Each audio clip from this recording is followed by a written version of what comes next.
Morning, Commissioner Gray. Morning, John. Hope all How is you doing well and today? early. Yep. Audio and video looking good, sir. You're good to go. Thank you. Sure. John, Yes. our witness, Bob Hinton, his link is not working either. So has he gone to the website and tried to get in as an attendee? I'll have to try to find out. Okay. Because that's the second best way to get in. Okay, thank you. Sure.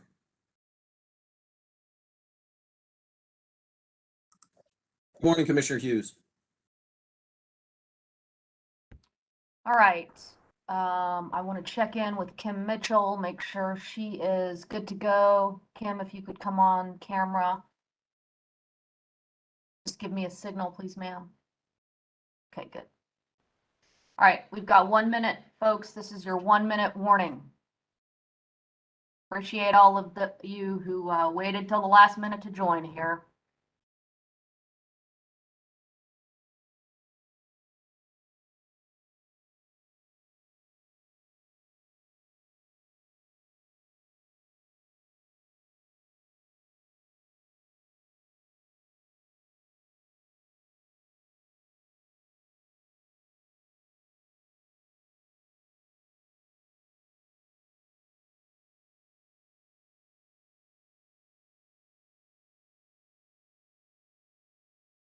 All right, good morning, everyone. Let's come to order and go on the record, please.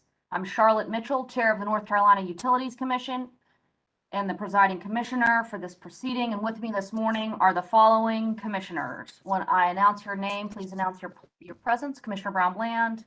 Good morning, I'm present. Commissioner Gray. Good morning, present. Commissioner Clodfelter. Yes, good morning. Commissioner Duffley. Good morning. Commissioner Hughes. Good morning. And Commissioner McKissick. Good morning, present. All right, I now call for hearing docket number G-40 sub 160 on January 27th, 2021. Frontier Natural Gas Company, to which I will hereinafter refer to as Frontier, and Ullico Infrastructure Hearthstone Holdco LLC, to which I will now hereinafter refer to as UIHH, and collectively as the applicants, filed an application pursuant to North Carolina General Statute 62-111 for the approval of a transaction whereby Hearthstone Utilities Inc., or HUI, and its subsidiaries, including Frontier, will become wholly owned subsidiaries of UIHH.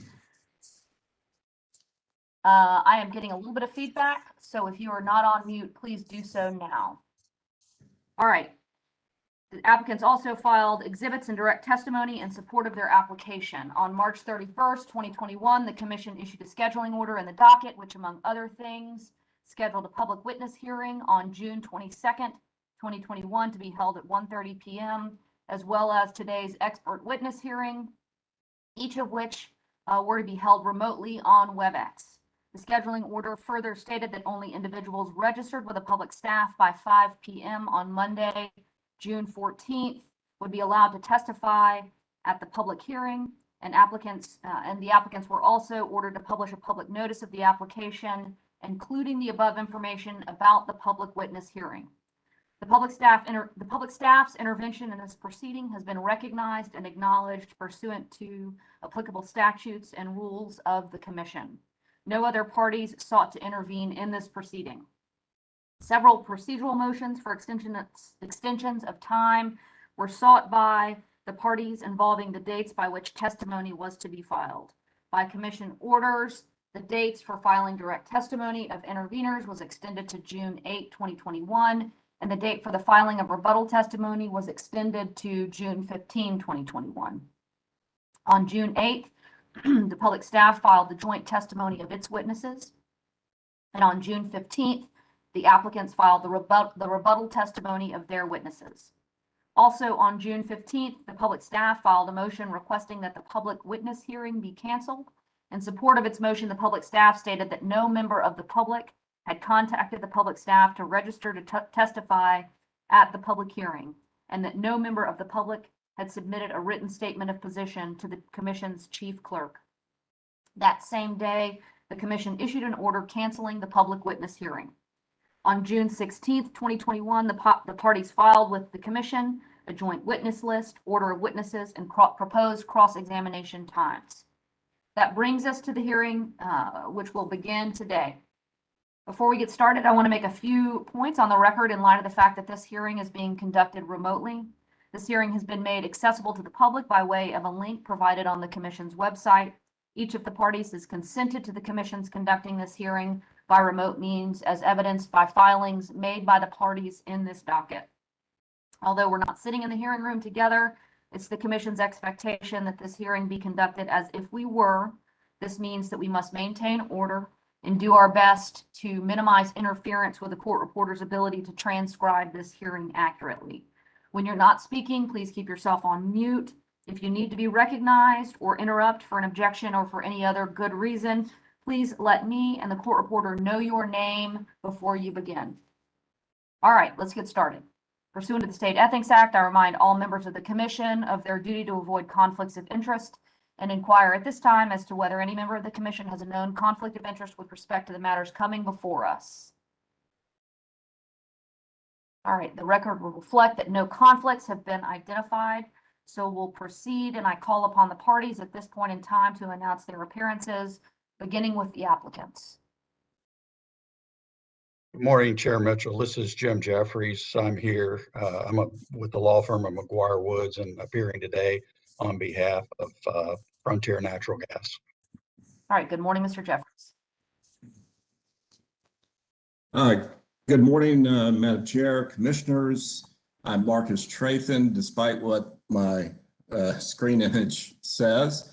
I'm with the law firm of Brooks Pierce, making an appearance this morning on behalf of Ullico Infrastructure Holdco LLC, an applicant in this proceeding. And my colleague Craig Schauer is also with me making an appearance today. We had a little connectivity problem with my computer setup, and I know our IT folks are continuing to work on that. So at some point I may go back to my other computer, but for time being, I hope this is satisfactory. All right, thank you, Mr. Trathan, and thank you for making us aware of the situation. All right, public staff. Good morning, Elizabeth Culpepper with the public staff, appearing on behalf of the using and consuming public. Appearing with me today is Megan Yost. All right, good morning, Ms. Culpepper, and good morning, Ms. Yost. Okay, any preliminary matters from council before we begin? All right, I'm hearing nothing, so we will go ahead. Cases with Frontier. Thank you, Chair Mitchell. I believe our witnesses are designated to go first. We would call Mr.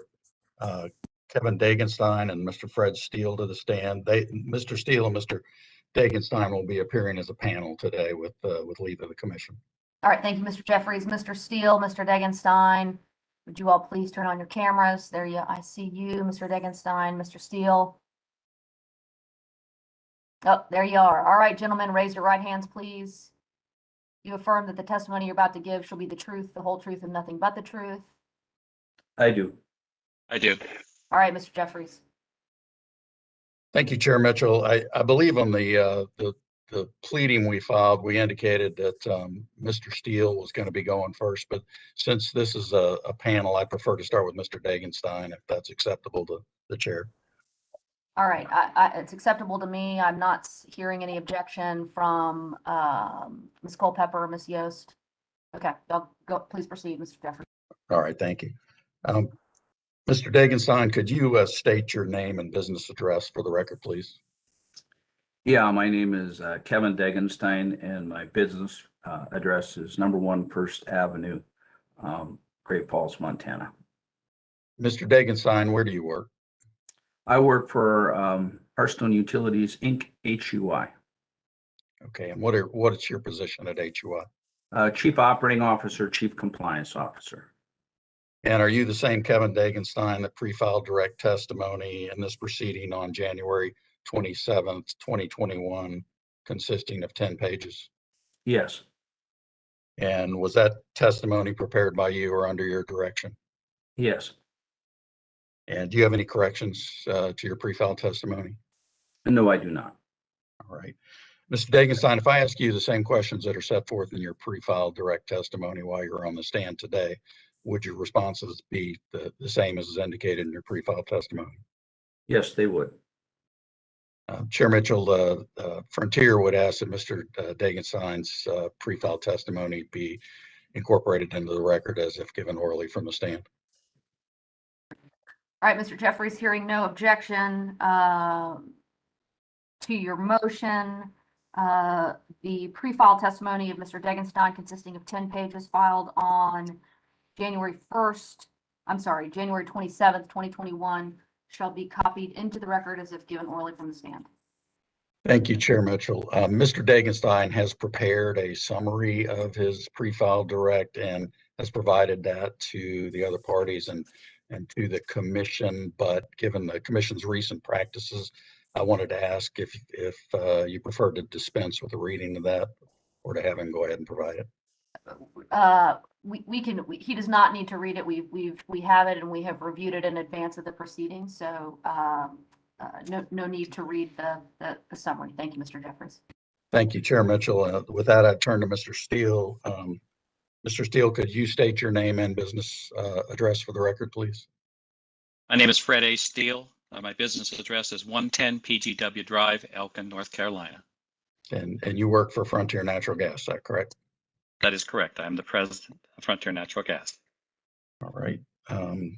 You're the same Fred Steele that pre-filed direct testimony in this proceeding on January 27th, 2021, consisting of 7 pages. Is that right? That is correct. And you also pre-filed rebuttal testimony on June 15th, 2021, consisting of 2 pages. Is that correct? That is correct. Yes. And was that testimony prepared by you or under your direction? Yes, it was. And do you have any corrections to that testimony? I do not. Thank you. Thank you. Chair Mitchell, Frontier would move that Mr. Steele's pre-filed direct and pre-filed rebuttal testimony be entered into the record as if given orally from the stand.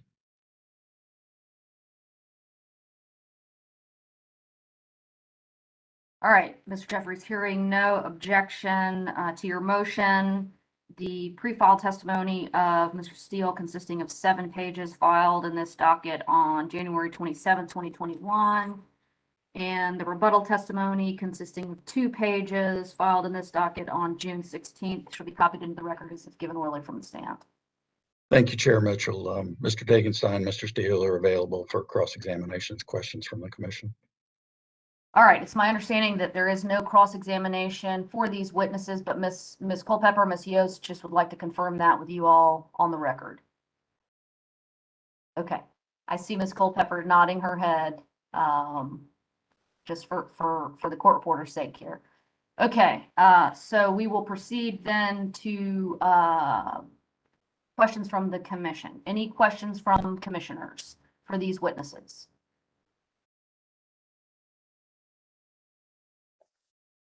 Okay, I'm seeing none of my colleagues raising their hands to ask questions of these witnesses. I do have several gentlemen. I will direct them to you all generally, and either of you may answer them. It makes no matter to me as long as we get a response. So gentlemen, the application that's been filed in this proceeding indicates that UIF and its corporate entities intend to retain the current group of managers within HUI, the management structure of HUI. Do you all know, or have you all been made aware how long Frontier's current management will remain unchanged?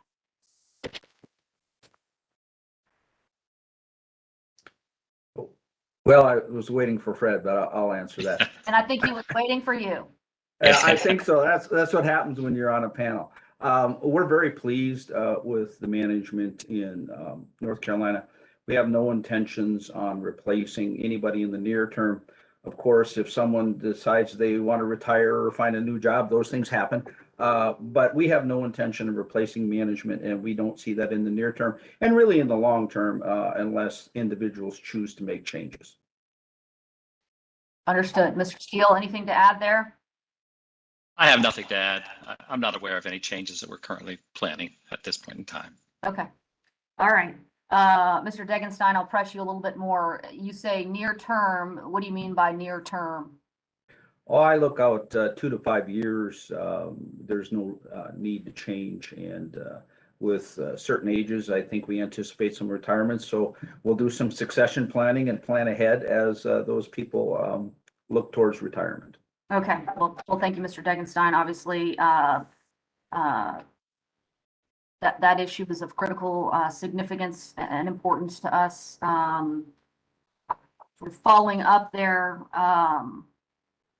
there's been a mutual understanding of expectations regarding pipeline safety practices between Frontier Natural Gas and the Commission, particularly in recent years. Much effort and work has gone into this. Do you all believe the merger will affect this relationship and the work and progress that's been made? I don't believe it's going to affect us in any fashion. We have shared the projects that we're working on from a compliance standpoint, from an operations standpoint with the Ullico team, and certainly they are supporting everything that we've shared in our forecasts and our budgets as far as operations. The show cause agreement we reached in October of 2017. At this point in time, they understand what we have to do, and we're going to continue with the compliance efforts that we've started. So I see nothing changing with that. Okay, thank you, Mr. Steele. Mr. Degenstein, anything to add there? No, I think Fred covered it quite well. Okay. Are you all aware of, have you all been made aware of any priority list or priority designation for investment by Ullico in the in Frontier? Let me be more specific. Capital investment. Once again, we've shared some of the areas that we currently don't serve. There's not a priority at this point in time, but we're going to focus on the budgets that we've submitted, the forecast for the next 5 years. We have 11 towns that we currently don't serve. We've shared those with the Ullico team as well. Once again, I just want to say that they're supporting everything that we've proposed at this point in time. So we have not reached the point of prioritizing those, but we've shared the areas that we currently don't serve and some of the underserved areas that we have now. So I think that their support they're going to support what we've shown them to date. Okay. You all have touched on this, but I just want to ask you the question and get a good clear answer from you. You all feel that Ullico is committed to keeping the Frontier system up to date and in compliance with federal and state regulations? Absolutely. Okay. Yeah, absolutely. Okay. So last question for the two of you, and then I'll pause and see if any of my colleagues have questions at this point in time. But it's my understanding that many of Frontier's compliance programs are still handled manually, and for this reason may be difficult to manage. Are there plans to streamline processes to ensure better record keeping and perhaps more up-to-date IT infrastructure? Well, that is certainly something we've addressed with the Ullico team, and yes, that is something that we are working on internally as well. A lot of those records have been digitized even over the last 12 months. So we had our in 2017 and 2018, we audited all of our plans and we digitized a lot of those plans, and we've actually moved to using iPads and other things in the field just recently over the last 60 to 90 days. So that is already in the process, and I think that's something we're only going to continue with their support. Okay, that's good to hear. Actually have one more question for you, then I'll pause. With more mains and service lines going into the ground and anticipated to go into the ground, do you all believe that you'll bring on any additional people to keep up with this growth? Chair Mitchell, we'll certainly have to address that as we continue to grow. Our budget we've prepared going forward does show an increase in new mains. which also will in turn lead to additional operations requirements. So yes, we anticipate having to grow the internal staff here at Frontier Natural Gas over the next year to 5 years. Okay. All right, I'll pause and see if any other commissioners have questions. Chair Mitchell, I do Okay, Commissioner Brown. have a couple. Mr. Steele left one of the provisions from the sub 136 regulatory conditions was that Frontier would meet annually with the public staff, and I think that's a condition that under the proposed merger will continue. Can you talk to us a little bit about your experience with those meetings, who you've been meeting with, how they have helped in the overall process, or in any kinds of issues that are uncovered during those kinds of meetings or in preparation for those meetings? Commissioner Brown Bland, yes, our last meeting was held on January 8th. Myself and Al Harms from the Luvian Group participated in that meeting. And some of the things we covered in that last meeting was the potential Frontier merger. We updated them on some tariff changes that we were making, any personnel changes at Frontier Natural Gas, any pipeline expansion projects, our efforts to source additional gas supply other than Transco. We talked about pipeline safety projects and funding status of each of those. We also talked about the growth that we're experiencing, any other possibilities for LNG or backup to our system. And we last year, of course, or January of this year, we talked about the impact of COVID. So the meetings have been helpful. We will continue those. Again, we had the last one on January 8th of this year. And I foresee those going forward. There's a regulatory condition that requires us to do so. I think they're helpful for us. It helps us to communicate with the staff. We participated with many folks from the staff. I don't know that I can name everybody. I know Ms. Culpepper, Ms. Perry, Ms. Patel, quite a few other folks were involved. So I believe there was about 13 or 14 people from the staff. So I think they're helpful. We'd like to continue that. Do you come to Raleigh for those meetings, for that annual We meeting? have in the past. This year, obviously, we did not. We held that virtually, but we would welcome the opportunity to come back to Raleigh and make a presentation. We've prepared PowerPoints in the past when we've been able to, and we showed those at this particular meeting as well and talked through the points. Are these meetings like all-day meetings, or do they extend beyond a day? They do not extend beyond a day. Typically, an hour and a half to 2 hours. We can cover the topics and then ask, allow time for questions. All right. Thank you. And then you mentioned Luvian Partners over the years, and I believe they are a resource to you, if I recall from past cases. Could you speak a little bit about your working relationship there and what they're able to contribute for you? Well, the working relationship with the Luvian Partners over the last 4 years has been excellent. And we closed this, I believe, on August 4th of 2017. They brought the expertise that they had at the CEO, CFO level with them, and we've worked with Mr. Harms as a consultant, and he has a lot of compliance background as well, regulatory compliance background. So they've been very helpful, and they've also assisted us in our HR department. So the relationship has been good for Frontier Natural Gas, and I think the other divisions as well of HUI. Now, what's so kind of the internal process? You would assume, or is this correct, that if this proposal or merger is approved, that in essence you won't see a difference in the way you operate within the levels of ownership. The acquirer now will come in and just substitute, and the way that you communicate your needs and requests up the line. Do you anticipate any change in how that will occur? I do not at this point. No, I see nothing changing.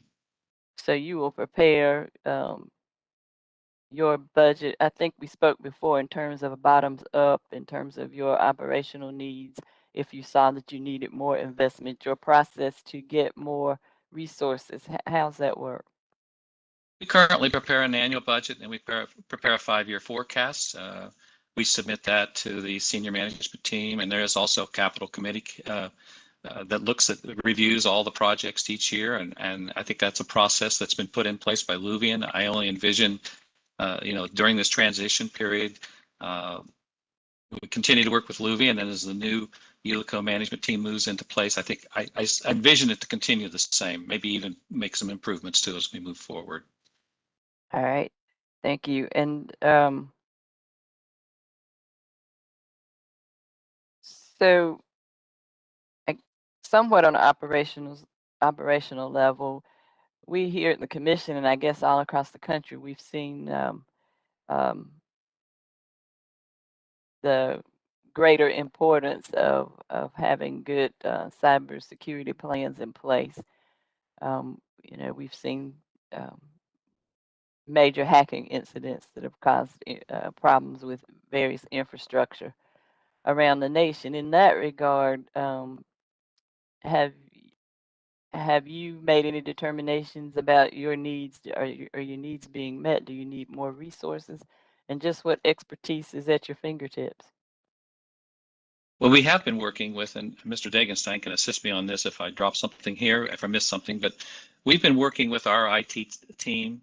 This is something, once again, that the senior management, we've been on top of it. Obviously, I feel very much so on top of it with the Colonial incident, that we've taken a lot of steps and continue to have, we have monthly meetings with our IT, all of the presidents from all the divisions. We meet, discuss our needs.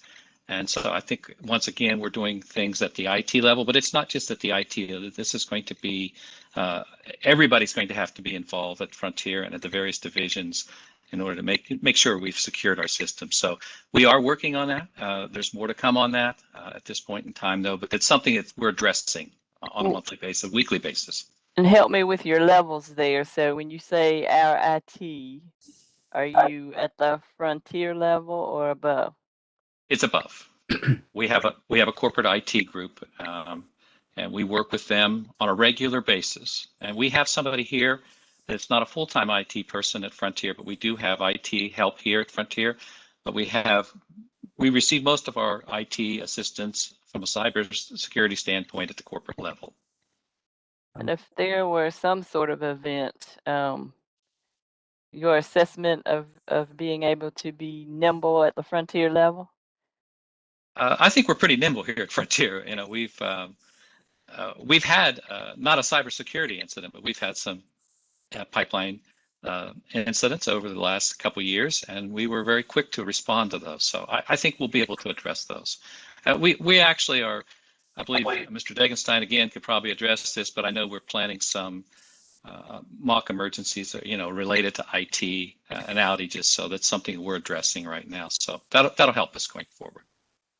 I think I heard Mr. Degenstein clearing his throat, so I hear him trying to weigh in. So, Good to see you again. It's been a few years, so it's very nice to see you again, Commissioner Brown. So, there's a few things I think we can add. As an organization, we routinely, at least 2 times a year, have an outside agency do penetration tests and give us information.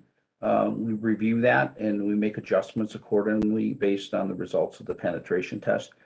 We routinely test every employee through email to make sure they're not clicking on things they're not supposed to. We report that to the group, and we report how many failures we had and how many successes we had, and we address that through further education. And then a step up because of recent incidents and the increase in cyber attacks, what we chose to do just recently, and we picked Maine because we felt we could build upon their audit, but we had TSA and CISA come in and do a small utility validation test. They have sent us the information. We're reviewing that information. We'll come up with recommendations and implement the things that we need to over time. And that will be done across all Hearthstone utilities. The reason we went with Maine is just, I think they were a little further along than Frontier. And we figured that was the best place to start that review. And so we're in the process of building upon that as well.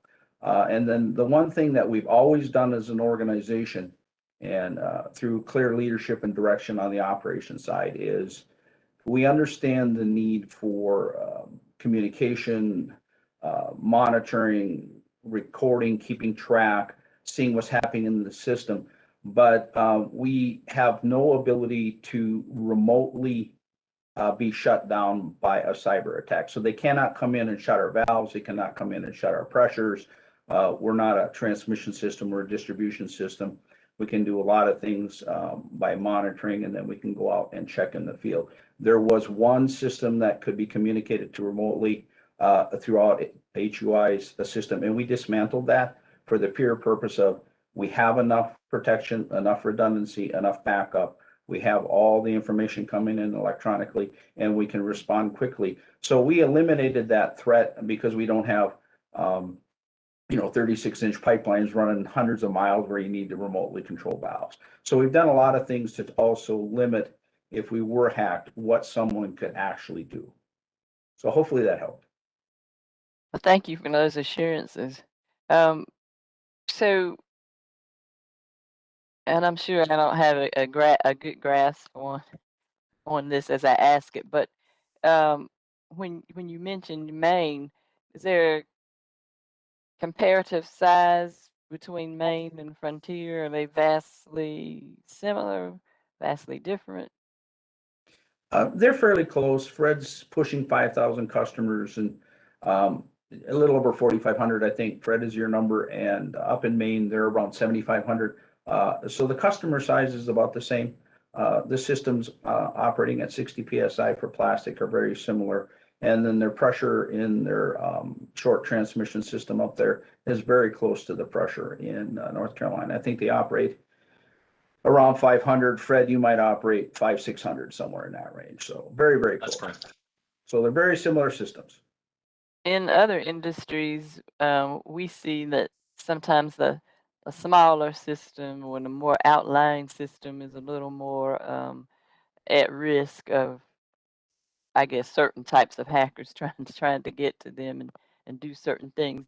Are there things that you might see to be unique to Frontier? And you don't have to identify them. We're not trying to get them public on the record, but I'm just interested in whether you think Frontier needs a different type of attention from its IT resources. No, I don't see anything unique. We are very consistent about how we operate and how we comply.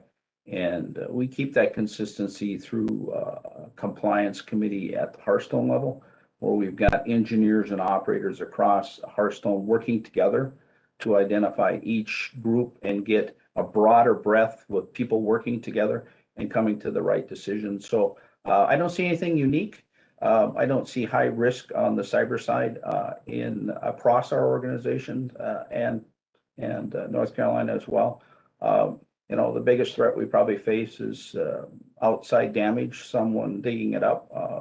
Physical threats are probably a higher risk than cyber threats to the system today.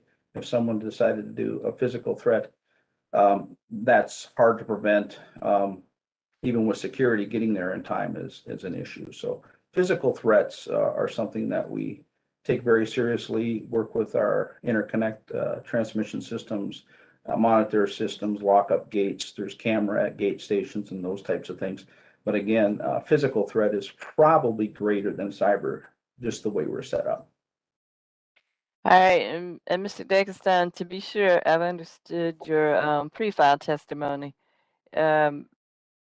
With regard to this proposal that we're or transaction that we're being asked to approve, is it your testimony that that Frontier's daily management will not change as a result of the transaction? No, they will not change, and Fred will still report up through me, yes. So I see no change. All right, just trying to be sure that your testimony didn't have a qualification on that, and I don't hear any in your response today. Thank you. All right. Thank you, Madam Chair. That's all the questions I have of these witnesses. All right, any other questions from commissioners? All right, Commissioner McKissick. Thank you, Madam Chair. Just one or two. Are there any specific initiatives that will be pursued, short-term and long-term, by this as a result of the merger that otherwise would not be taking place with Frontier operating under its current structure?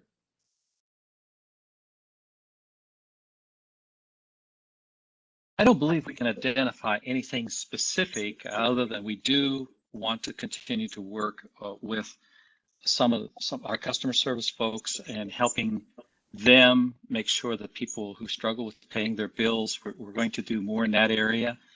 We currently refer customers to the LIHEAP and the other programs available in the 6 counties that we operate in. So we hope to maybe expand that a little bit further.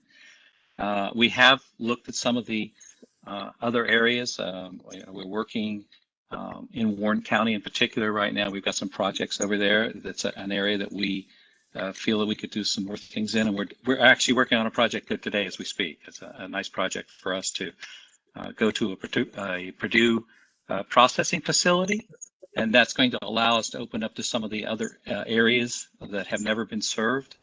So that's something we're pretty excited about. So that is a specific one, I guess I can address currently that we're working on. So IT, I think, is a specific. We're going to do more in that area, as we've said already. So other than that, I can't really identify anything at this point.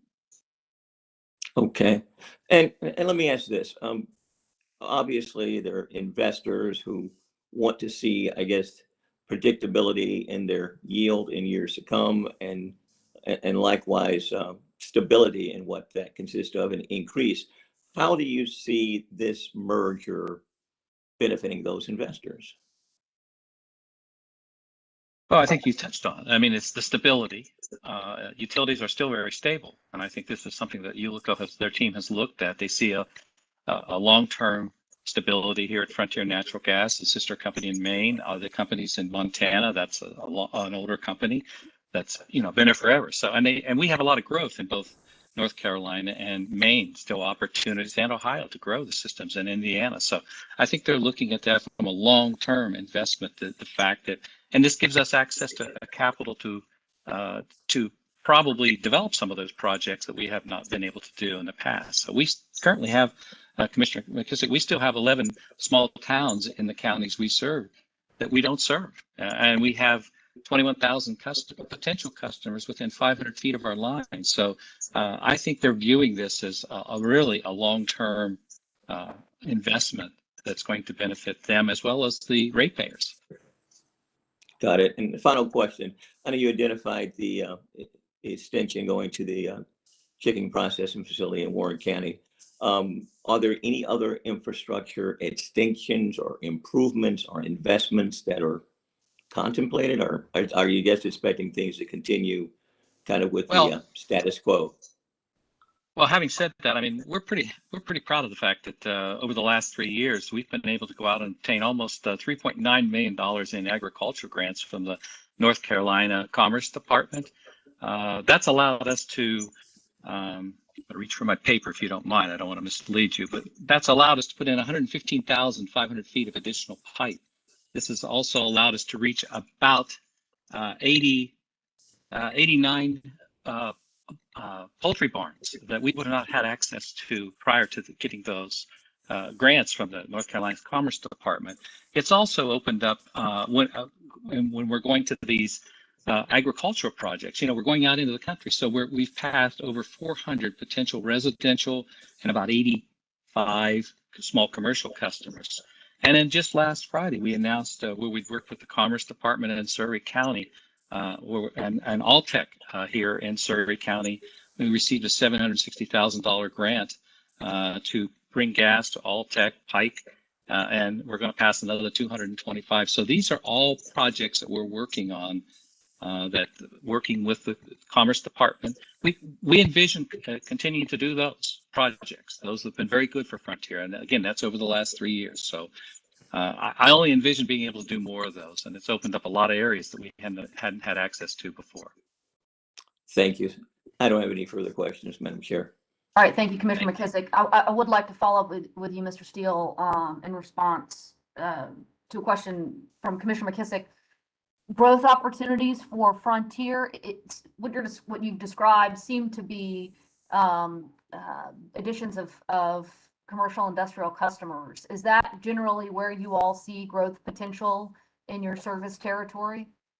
No, Chair Mitchell, we see both. We have, on a backup, we have 21,000 residential, well, structures. Let me back up and say structures, most of which, you're probably looking at 75 to 80% of those would be residential and small commercial. The bigger grants that I talked about, those were those grants were anchored by a bigger project. And that allowed us to go buy multiple, as I said, over 400 residential and small commercial customers. So no, we're focusing on, and we do small main extensions annually to add residential. We identify neighborhoods in our budgets every year that we want to do, new neighborhoods that we currently don't serve, and expand into those neighborhoods. We're doing that right now. We did a project which began in December, finished it in April, to an asphalt plant. That moved us closer to residential neighborhoods that, again, we're now developing off of the main line extension to the asphalt plant into those neighborhoods. Okay. Does that answer your question? It does. So what I'm hearing you say is you all are experiencing and exploring opportunities both with the commercial industrial sector as well as the residential customers. And absolutely, we are.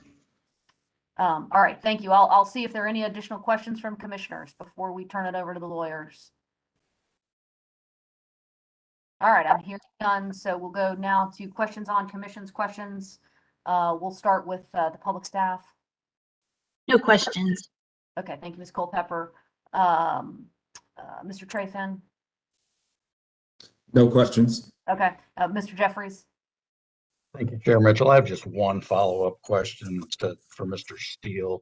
Okay.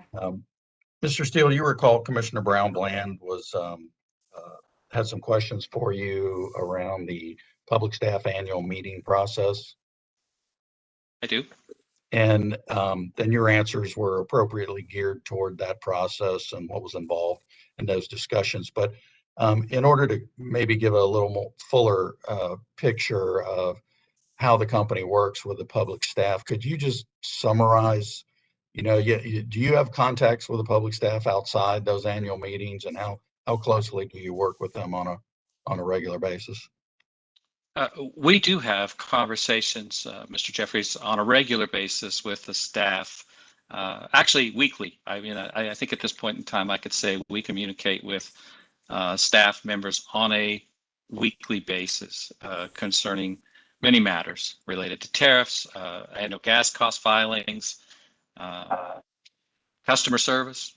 We have a regular communication, not just the annual meeting. Yeah.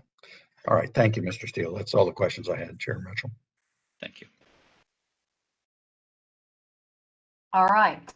With that, gentlemen, you may step down, and I do not believe that I am awaiting any motions from your counsel. We did not file any exhibits, so I think we're good. Okay. All right, Mr. Jeffries, I will take a motion from you as to, I'll take a motion at the appropriate time from either of you all as to the materials filed to initiate the docket. At this point in time, it's my understanding, we're now with Ullico, Mr. Trefin. You may call your witness. Thank you, Madam Chair. UIHH would call Sonia Axter. All right, Ms. Axter, there you are. Would you raise your right hand, please, ma'am? Do you affirm that the testimony you're about to give shall be the truth, the whole truth, and nothing but the truth? I do. Thank you. All right, Mr. Tratham. Good morning, Ms. Axter. Could you please state your name and business address for the record? Yes. Good morning. My name is Sonia Axter. My business address is 111 South Wacker Drive, Suite 3925, Chicago, Illinois, 60606. And did you cause to be filed in this proceeding on January 27 of 2021 direct testimony consisting of 21 pages and no exhibits? I did. Do you have any corrections that you need to make to that testimony? I do not. And if I asked you those same questions from the pre-filed submission today, would your answers be the same? Yes, my answers would be the same. Madam Chair, I would ask that Ms. Axter's direct testimony consisting of 21 pages be admitted into the evidence in this proceeding and copied into the record as if given orally from the stand. All right, Mr. Tratham, hearing no objection to your motion, the 21 pages of the testimony pre-filed by witness Axter will be copied into the record as if given orally from the stand. Ms. Axter, did you also cause to be filed in this proceeding on June 15 of 2021 rebuttal testimony consisting of 4 pages and no exhibits? Yes, I did. Do you have any corrections to that rebuttal testimony? No, I do not.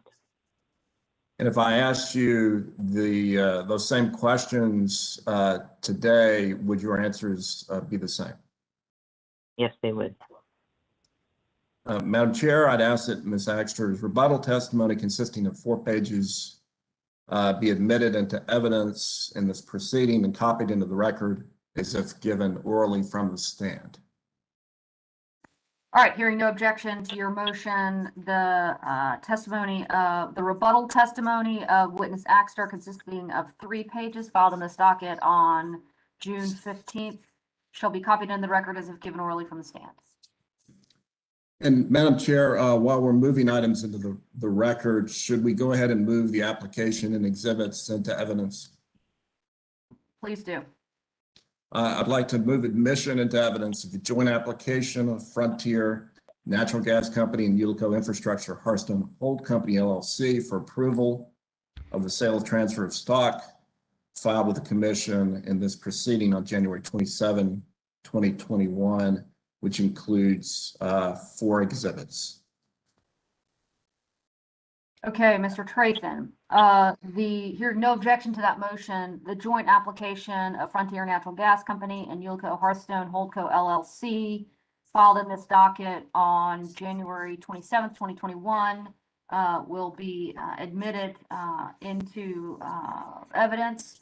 I will note that one of the exhibits to the application is identified as confidential and ask that it be treated as such in the record. Thank you very much.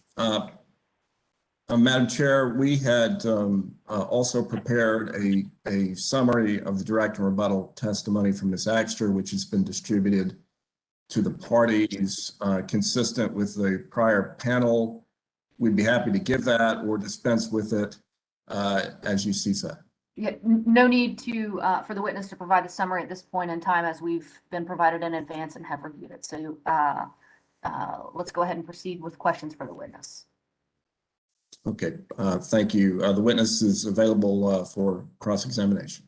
All right, I will, my notes indicate there is no cross for this witness, but I just want to confirm that with you, Ms. Culpepper. Ms. That's Yost? correct. Okay. All right. We will proceed directly to questions from the commission. Ms. Axter, I do have a few for you, so bear with me here. No problem. Okay, and Mr. Tratham, I'd ask that you go on mute there you go, just to minimize interference. Okay. All right, Ms. Axter, you testify, I believe it's page 4 of your testimony, that Frontier will have access to the funds, nearly $1 billion of available capital on reasonable terms.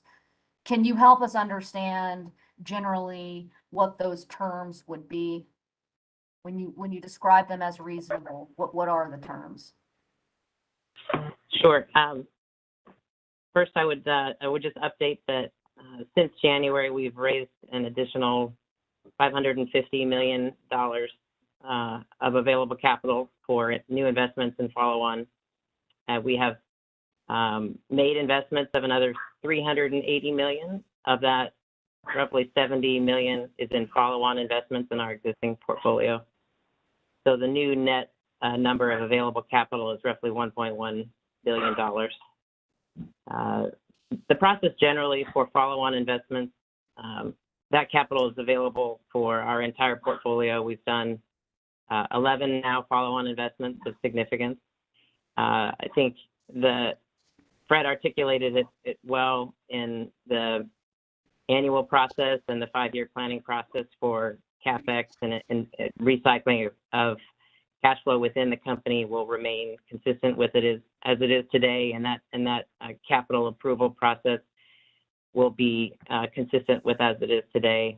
In our new leadership and the transition from Luvian to Mr. Morgan O'Brien and a full-time executive management team, the capital process as it occurs today with HUI approving recommendations Frontier will remain consistent. I think he and his team will look for opportunities to improve support, but generally the procedures will remain in place.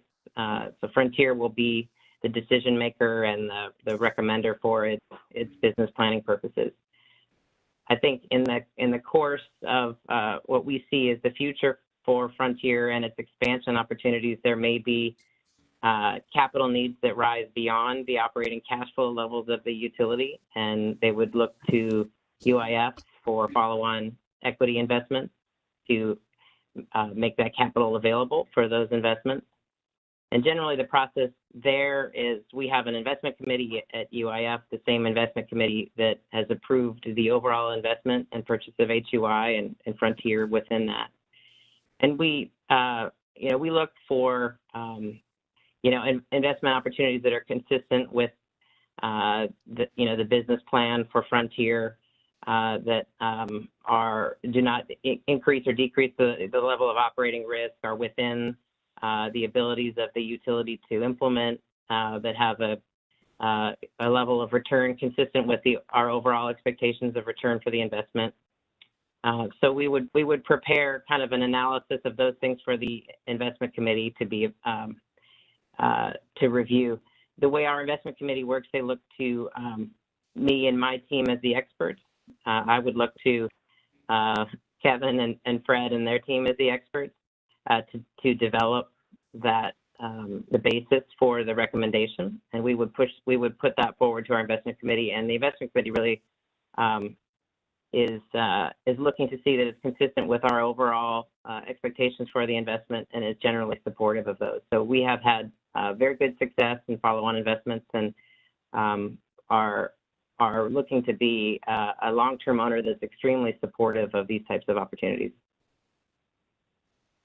Okay, thank you for that response. Following on there, you just indicated that the fund intends to be a long-term owner. I understand that the fund is an open-ended fund, or the investment vehicle of the fund is open-ended. This has been the case, I think, as I understand the testimony, since 2012, the fund's inception. Is there any, is this the long-term plan for the fund to be open-ended? Is there plans to end the fund? Do you all have plans at this point in time to end the fund or have a targeted date?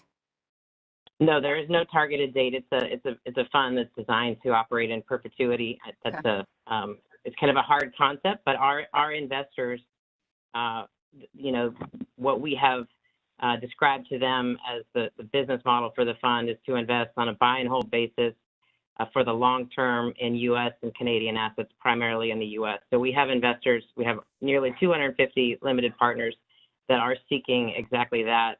They are primarily U.S.-based pension funds that have long-term obligations to pensioners. They'd like to invest in steady, reliable businesses that are, kind of lower risk. They have expected, kind of an expected performance over the years in industries like LDCs, where, kind of fundamental to core infrastructure in the U.S. I apologize, my dog has come down with a little bit of congestion, so that's not me. That's fair. I apologize for that.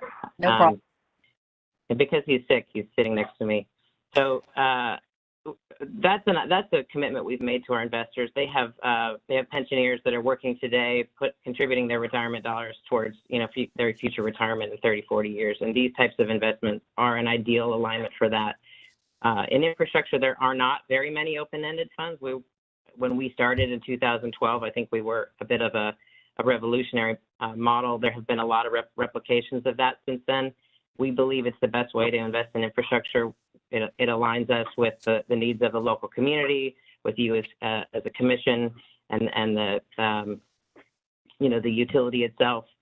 These should be designed. These should be invested in the long term to create that stability, to create the incentive to have good relationships with the utility commission, with the local community, to be investing in the local community. And this structure allows us to do that. We have no plans to sell. We have no plans to terminate the fund. As I indicated, we are continually fundraising and continually making new investments. So the structure, in our view, best meets the needs of our customers, our clients, and it also best meets the needs of our investments. Okay, thank you for that explanation. That's helpful. Turning for a minute to the cost-benefit analysis that was submitted as an Exhibit 2 in support of the application. The analysis, and I can point you directly to it, but you can also just accept this subject to check. But the analysis identifies improved service, safety, and investments, as well as sustained ability to facilitate infrastructure expansion as benefits of this transaction. Have you all? Are you in a position, or have you all come to the point where you've identified a specific amount that the fund will commit towards those types of improvements at Frontier? We're not in a position to commit a specific amount. Consistent with Fred's testimony earlier, we're absolutely supportive of the current budget and the 5-year plan. We've had conversations specifically about those obligations, those commitments to safety and integrity, and are fully supportive of that. We're very interested in seeing growth of the utility, good financial health of the utility, and so making investments and being there to support in whatever capacity financially is needed for those things on a prudent basis. We are obligated and very interested in doing that. And in addition, we're interested in understanding the concerns and priorities of the commission and making sure that those are incorporated into the long-term planning and the budgeting process as well. Okay. I assume that you're aware of the settlement involving Frontier Natural Gas that was filed in G-40 sub 142. Yes, I'm aware of that. Okay. Obviously, as I believe you heard my questions of Mr. Steele, Mr. Degenstein, over the past several years, much work has gone into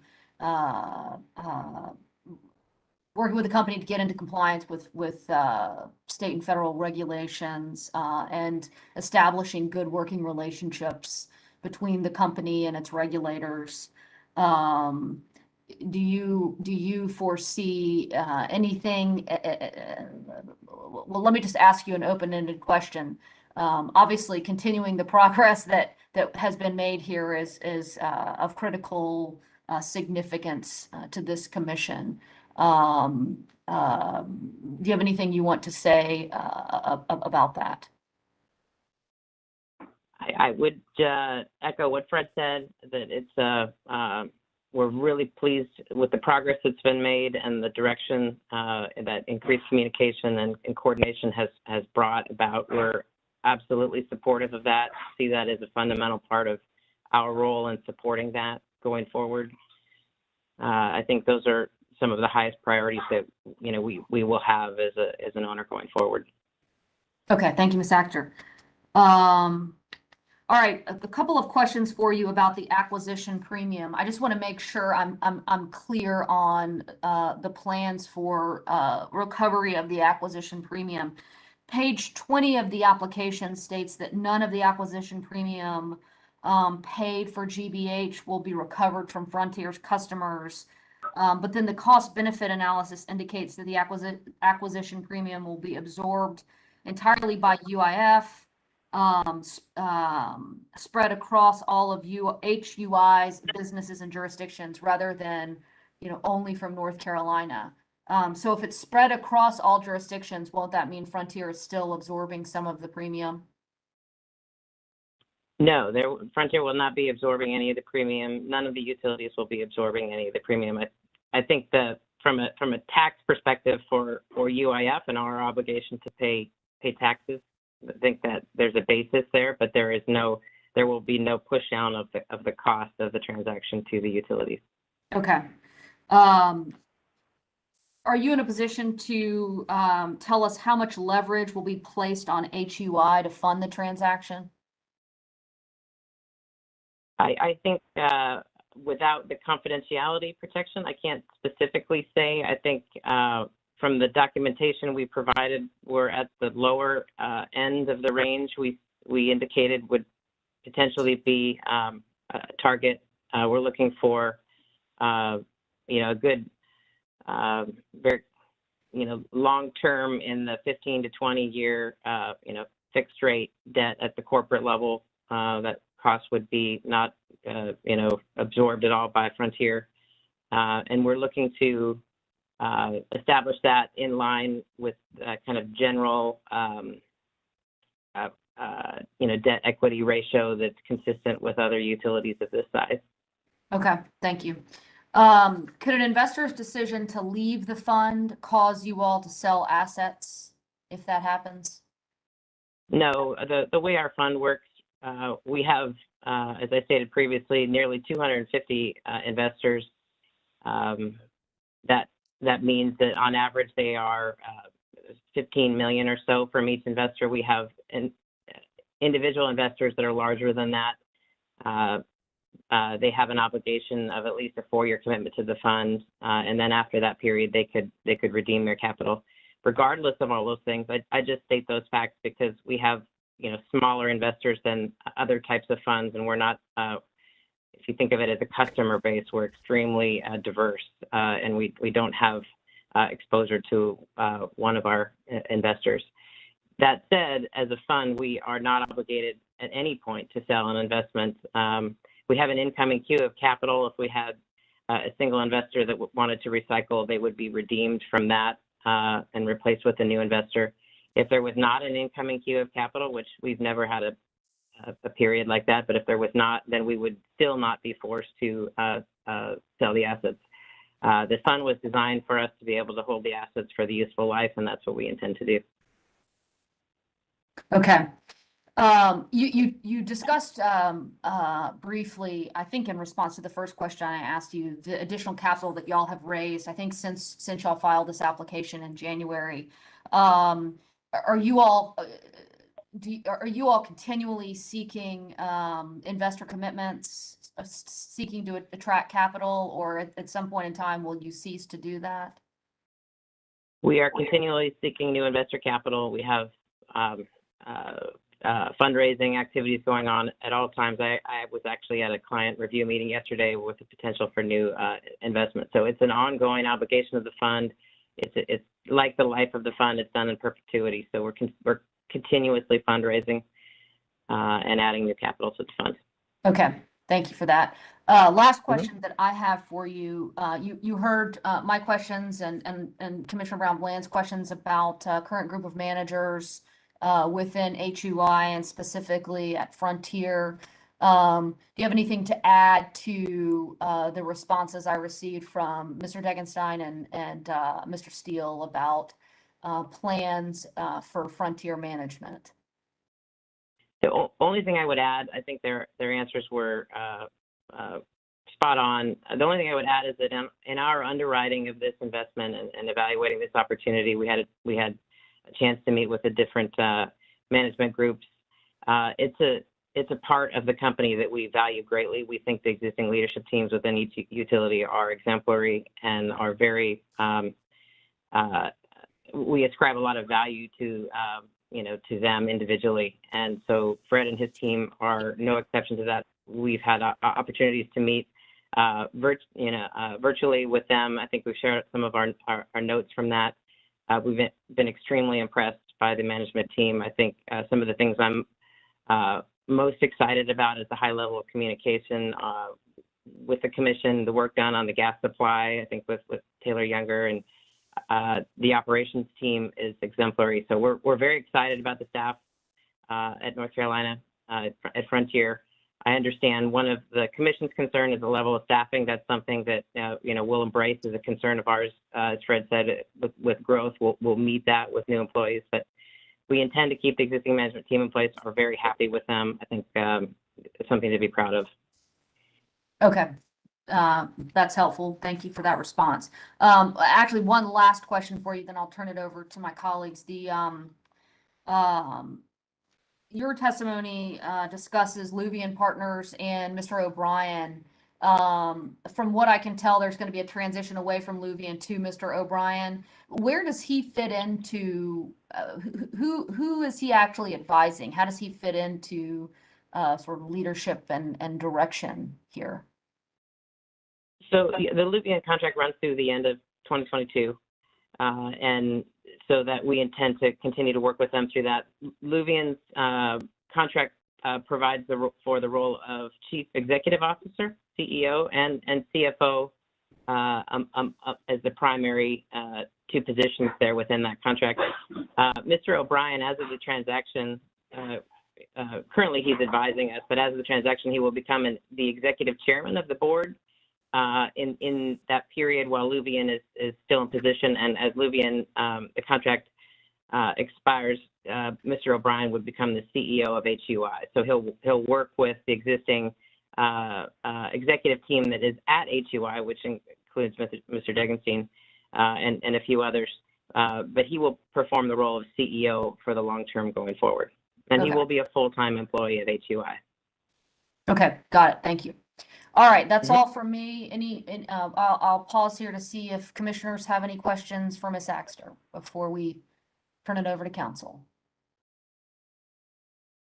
Chair Mitchell, I had just a couple. All right, Brown Bland. And actually, you just pretty much stole my question on Luvian. But I do want to understand still a little better about Mr. O'Brien. So what's the process? He's just coming on board. He's starting. Where is he already involved? Yes, he's already involved. He's probably on this call today listening in. He's been actively involved in supporting Ullico in the acquisition process and the transition process through the regulatory process. He's his resume speaks for himself. He's a very seasoned professional, direct experience as a CEO of gas utility, and I think is very, very excited about the opportunity that HUI and Frontier present. He is from day one. He will be the executive chairman. That there is a CEO in place already through Luvian, so he'll work with the existing leadership team of Luvian, with the existing management team at HUI, which includes Mr. Degenstein, and then obviously with the different utilities and learning about those businesses, being prepared to take over as CEO within roughly 1 year of his role as executive director, or as executive chairman. So I'm really excited. He's a first-class human being, and I think that somebody who's really well positioned to kind of step into the transitional role that Luvian's plays. They've done a great job.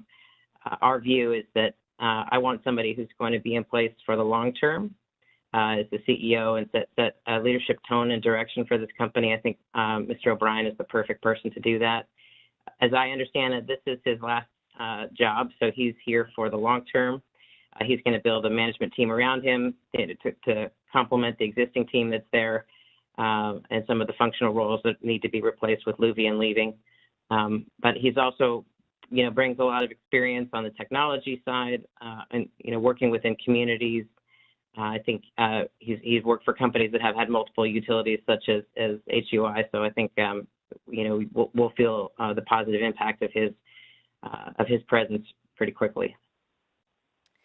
And do you envision that his time commitment to Frontier, in terms of parsing it up among the other utilities, et cetera, that it will be about the same level that Frontier has had in terms of Luvian's time? I don't have a great sense of how Luvian has split their time. I know that Frontier, in its growth opportunities, between infill and expansion, will command kind of priority of his time. I think it's initially it's going to be an area he'll focus on significantly. So my guess would be a disproportionate amount of his time will be focused on Frontier. I know he specifically is really pleased with the grant work that Fred Steele has done. That's the really the one area within the company where that is occurring. So the benefit of that and the growth opportunity and the relationship with the communities that provides is really meaningful to him. So I think he'll be focusing on assisting Fred and supporting him in continuing that effort. It's been I think it's really something that he sees as very important. So again, that'll give him a bit more focus on the Frontier utility overall. All right. Thank you. And are you aware from that at least and that this commission is of a view that under our statutory authority, the parent companies or companies such as yours, once this transaction is approved, if it is, would be as a result of that transaction subject to this commission's jurisdiction? Yes, I'm aware of that. All right, and then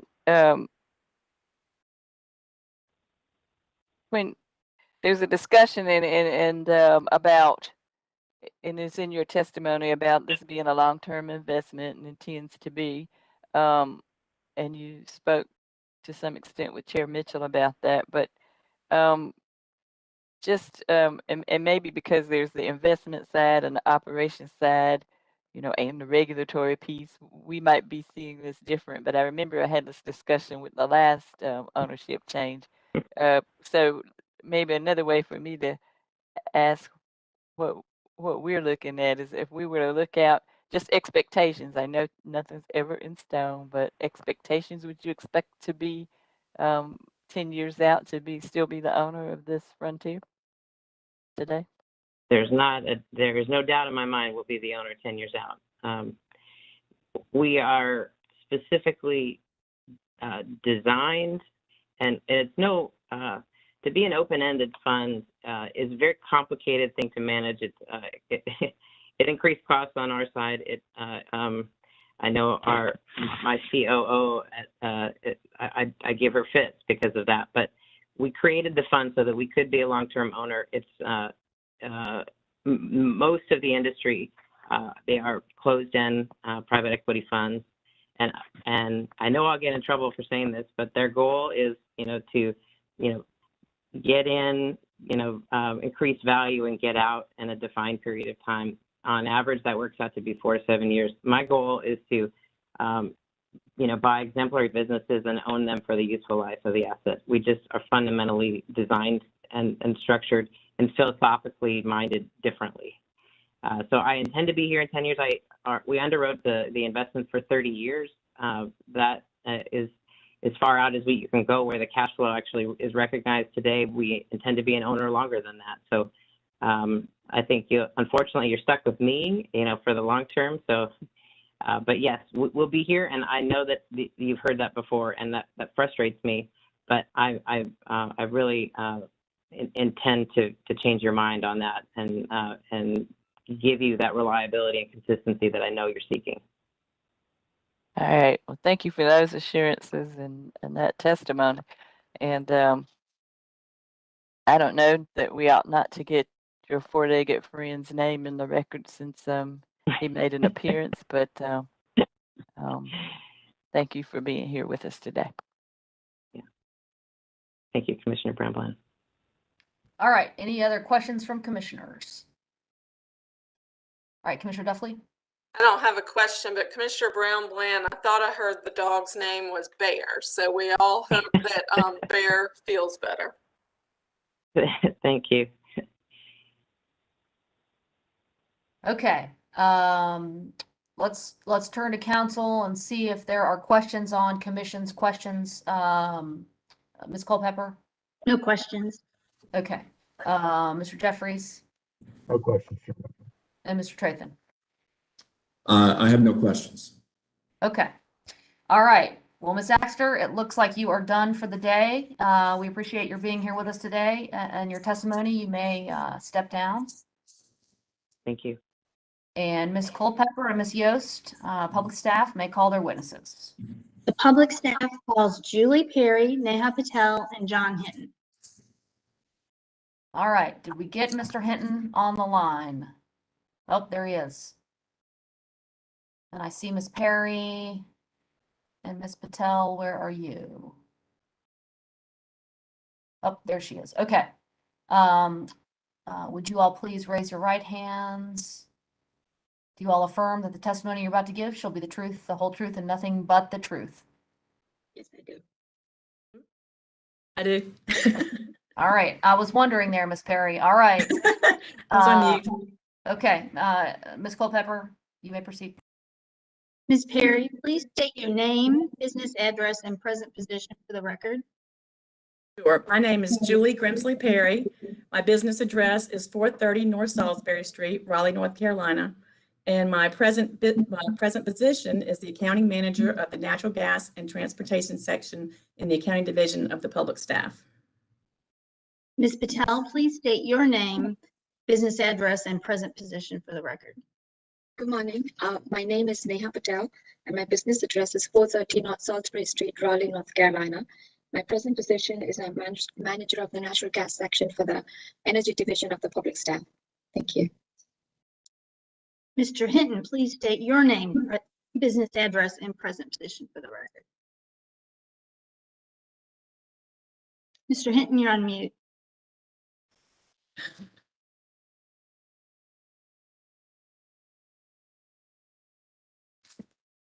We still can't hear you.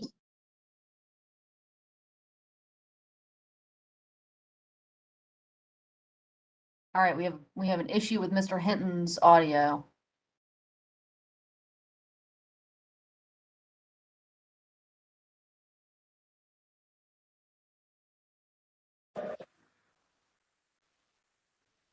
Let's see, Mr. Hinton, can you say something to see if we can hear you?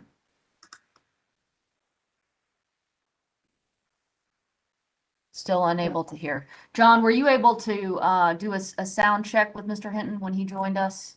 Unfortunately, no. Okay. Mr. Hinton, can you go and hit top left audio? It's under audio video, and go under speaker and microphone settings. I see the IT trainee in the background, the IT intern. And it's Mr. under microphone, and you just need to.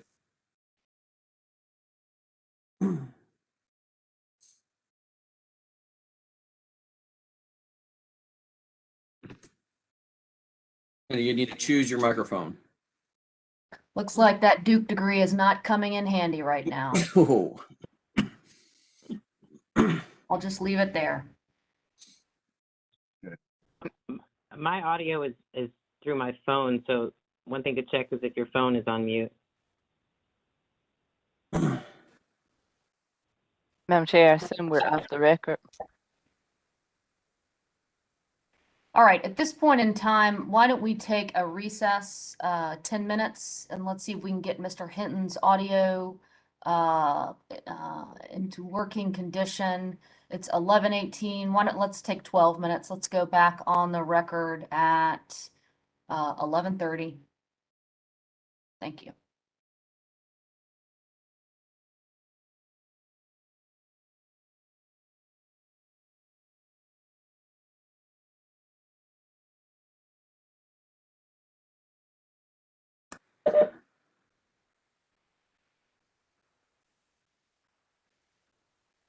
And now. Oh, there you go. Can you say something? No, thought I heard you. No.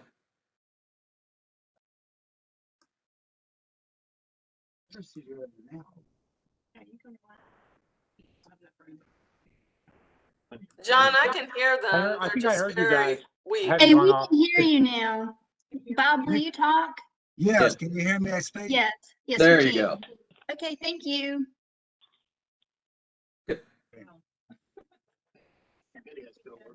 Mr. Hayden, can you go ahead and talk a little bit more, please? Yes, Bob Hinton of North Carolina Public Staff. Perfect. That works great. You're good to go. Thank you. Our settings were off, John. You're what? The settings on the speaker, we fiddled with our three options here, and we had it on the wrong option. No, it happens. But you are good to go, sir. Thank you. Sure.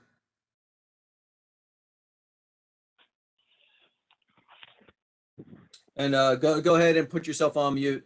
We are adjourned till 11:30.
All right, Kim Mitchell, give me a signal that you are ready to go, please, ma'am.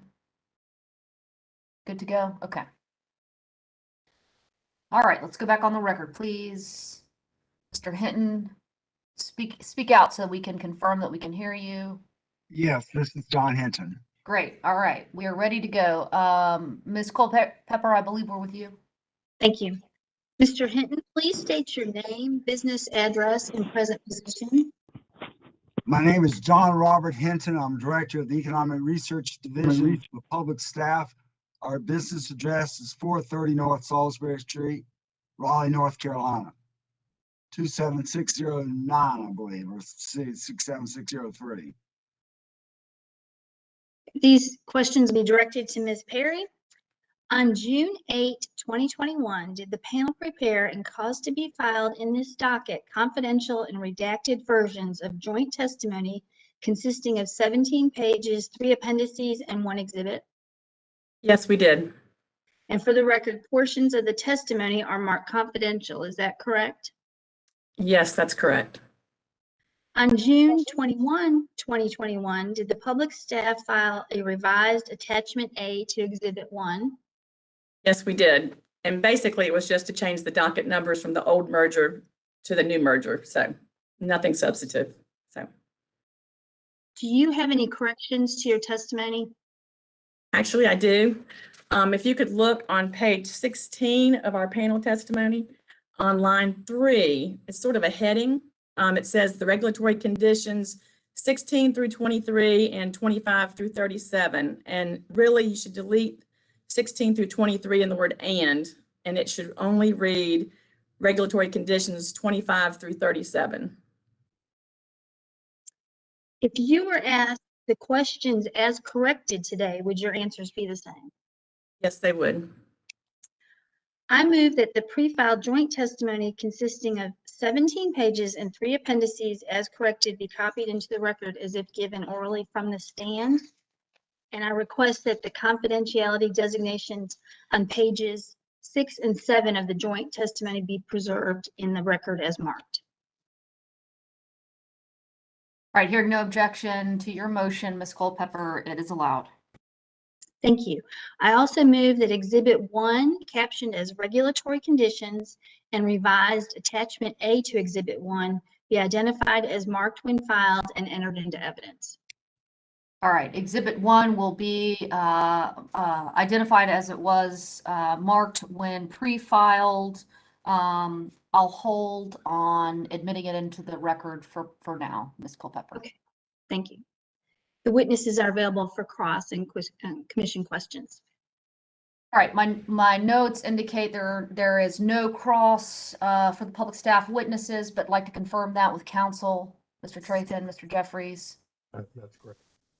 Chairman. And I've had no cross either.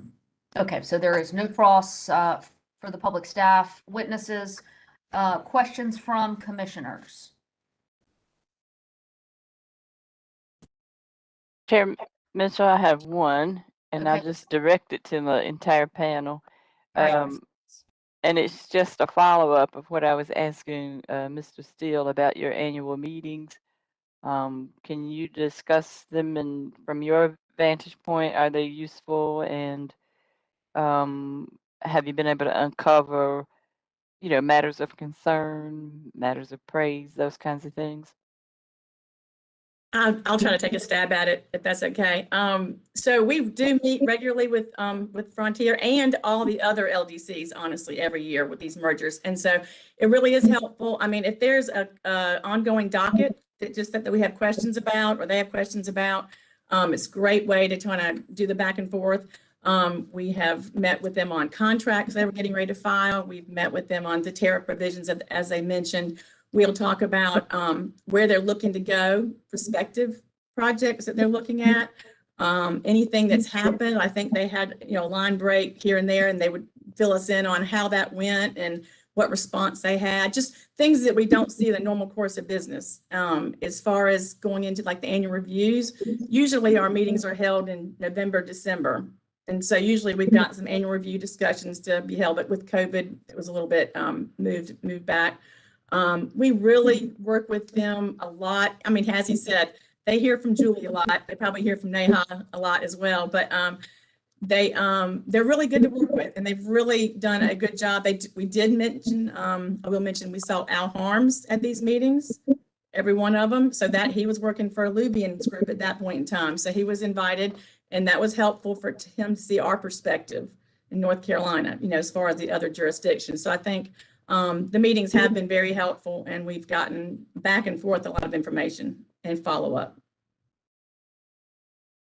All right, Mr. Hinton and Ms. Patel, you want to add anything? They do have a wonderful team to work with, Taylor Younger and Nathan Bell. Any questions we've had, they've always been spot on in communicating that back with us. All right, thank you. The Economic Research Division doesn't generally attend those meetings, to be honest with you. All right, and so from what I'm hearing from Ms. Perry, is it fair to say the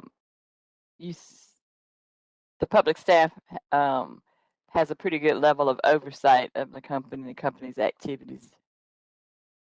Yes, I would say so. And plus, all of these filing requirements you saw in Exhibit A are all things that they help us with that oversight. You know, if they do have an organizational change, if they do have something happen in another jurisdiction, they do report that to us, which is very helpful as far as how the information is relayed to us. And Fred Steele and Nathan are really good about picking up the phone and to Neha or myself and just let us know what's going on if there is something going on. So, yeah. So we've heard that, you know, there's constant communication and constant contact, which from my view anyway is a good thing. But is that distinguishable in any way from the sub 136 requirement and the continuing requirement should this transaction be approved for the annual meeting? Do you treat that annual meeting as something different? Yes, that's more formal. I mean, that's more higher level. We deal with the deferred gas cost accounts every month, and we have these earning files, and we have different calculations that my group is running, you know, monthly. And so if we have questions, concerns, want to understand something, you know, we're picking up the phone, or the annual review of gas costs last 3 to 4 months, you know, we're picking up the phone, or we're emailing mainly, you know, for that. So the annual meetings are really like, what they're looking to do. If they have a question about what they want to do with tariffs, if they are talking, you know, if they've had some personnel changes, organizational changes, you know, that type of thing.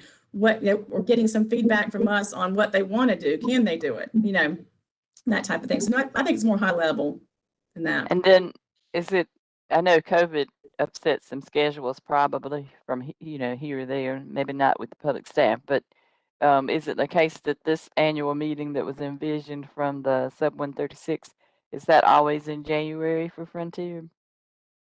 I'll have to go back and look, but I'm pretty sure it's like the November, December timeframe. But we were in the middle of the annual review with Frontier at that point, so it really was fine. It was probably a very good time to have it because it was. Do you combine it with is that typical even with the other LDCs? Is it combined with their annual gas cost review? Not necessarily, no. It's just that just happened to be a thing, and they wanted to do some tariff changes, and they were trying to understand if they should do it in the annual review or if they should do it outside the annual review. So that's the only reason why I say that. But it was during the same time frame that we were having a lot of communications with them. So usually, I believe, and Ms. Culpepper could correct me. I think it's usually in like November, December, but maybe I'm even missing that one a little bit. And we heard from Mr. Steele that there's a public staff team. Is that correct? And Mr. Hinton is not part of that team. Is that what well? He's welcome to attend. We will send him an invite at the next meeting for sure. He has attended many meetings with Frontier regarding their net present value studies, their feasibility studies, how they add customers. Mr. Hinton has been very much involved in those meetings, so he's around. He's just but we will invite him next time for sure. So no, I attend the annual meetings, but just not the more regular monthly meetings or monthly conversations. That doesn't involve me. Yes, I don't think he wants me to have this interpreted as as a request for an invitation. So that's fine. That's fine. That's all I have right now, Chair Mitchell. Thank you. All right, questions from other commissioners? Okay, I have a few for you all. I'll just direct them to the panel and any of you all can answer. I assume you all heard Mr. Steele's testimony about customer growth and expansion into unserved areas. And you all have touched on that to a certain extent in your testimony, but do you all believe the company is doing what it needs to do, everything that can be done to grow its customer base? Yes, the company has been, we have been receiving calls just recently from customers wanting services, and Frontier has been reaching out to those customers for running feasibility studies to provide service to those customers. As Mr. Fred Steele mentioned, they do have about 11 communities that they are targeting to provide service to who've never had natural gas service before. They have alternate fuel, and the company is making progress in terms of trying to run studies to provide service to those communities. I'll add that, the customer growth rate, as you know, is pretty high. It's 7% or thereabouts. In time, my office will be looking at our feasibility studies for these small line extensions. We're doing that with the other LDCs. We just haven't got around to reviewing that companies to make sure they're looking at it in a reasonable financial framework. And I'll just add to that, I've looked at it on the commercial side and more the industrial, when they're adding a commercial or industrial customer, and they're using a model that Bob has looked at, and so have I, so that we know that, at least mainly we know what the assumptions they're using. And I think they're trying to get service, and when they do connect a customer, they are actually adding customers along the way. So we are seeing that they're not just putting in this anchor tenant and saying, okay, this is the infeasible part of the feasible part, or this is the CIC. They are including the residential and small commercial customers along the line, which is a good assumption that we would want them to do in these models. So, and then I think right now they've got a couple going where they're actually pretty good extensions in their service territory. So hopefully we will see continue to add customers the next 5 years in these 11 areas they're looking at. Okay, thank you for those responses. Okay, my next question has to do with the $200,000 credit that the company has agreed to provide to its North Carolina customers. Can you all help us understand how you derived, or how the company derived that number? So that's my area, but we, of course, okay, so when we were looking at data, there's nothing quantified in the cost benefit study, just FYI. If you look, there's no quantifiable savings. This isn't really a merger based on synergies and savings, as we've seen. But as in other mergers, as you look down the road, maybe not in the near term, as we've talked about, there are going to be some synergies, I think, when the Luvian Group transitions out and the executive team with Mr. O'Brien coming in, they are expecting some savings. And so, but that is going to also be in 2023 or beyond. Okay. So I think one part of our 3-part merger test is sufficient benefits to outweigh the risk of cost and in the merger, even though the cost is not supposed to be recovered. We thought tangible, immediate benefits based on data request responses we got from the companies where these dollars are coming from. Okay. But they may not be realized until one team is out and one team is in.